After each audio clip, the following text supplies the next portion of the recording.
poetry. Yes, sir. So, I mean, I like that. I like to let people talk about what it is they want to talk about. So you can tell me, how did poetry become so important to you? You know, let's talk. Just go.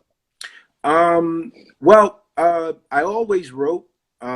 Even as a kid, I wrote a lot.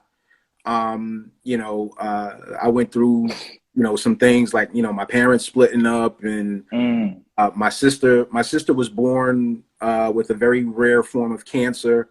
mm, And she pulled through. She survived. She's doing really well. But I remember spending a lot of time in the hospital, at Sloan Kettering as a kid. And so to pass the time, in the hospital, I would write a lot. And it just kind of carried over into adulthood. And I would write poems all the time, and I would recite them to my mother. And my mom got kind of sick and tired of listening to me. Uh, so um, so what ended up happening was, she said, "Boy, we need to get you an outlet. We need to get you on a stage somewhere." And it just so happens that she was reading a copy of Essence, and it happened to be the month of April, which everybody knows is National Poetry Month.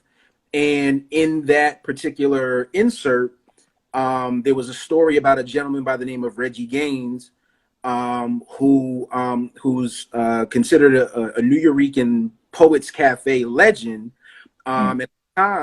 At the time, I think he came out with an album called "Please Don't Take My Air Jordans," and it was a spoken word album. But in the article, they mentioned the New Eurekan Poets Cafe, and my mother was like, "That's where we need to take you." So I didn't know what it was. I didn't know the history behind it. I didn't know anything. Mm-hmm. So on my 19th birthday, my mom blindfolded me, put me in a car, took me to my very first open mic.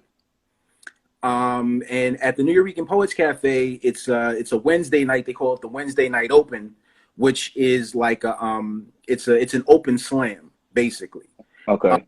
and you sign up on the open mic list, and it's a slam. It consists of about 3 rounds, and you go up there, you read your pieces, and see what happens. Well, that first night, I was nervous as hell.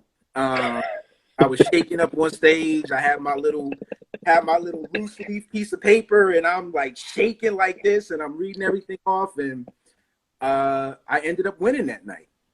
And and that was when I got the bug, and like I went back, maybe for like another like 3 or 4 weeks, and my mom was with me every time. Um, Uh-huh. what I'm saying? My mom came to support me every single time because she knew I was like real nervous. And and I kind of got the bug from that in terms of the performance aspect.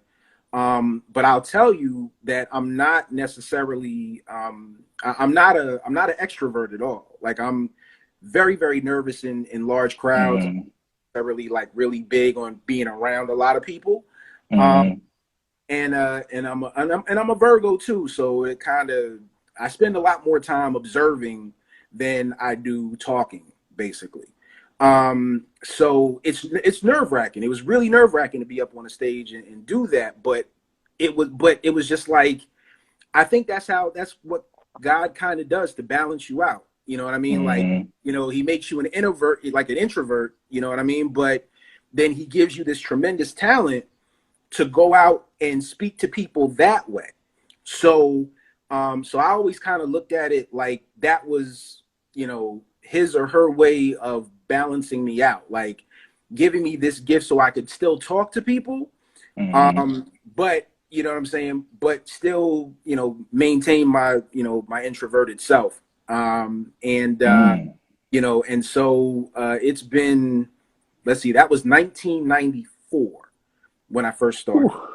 So so that was 1994, and it is now 2021. So it's been 27 years of my life that I've been doing this.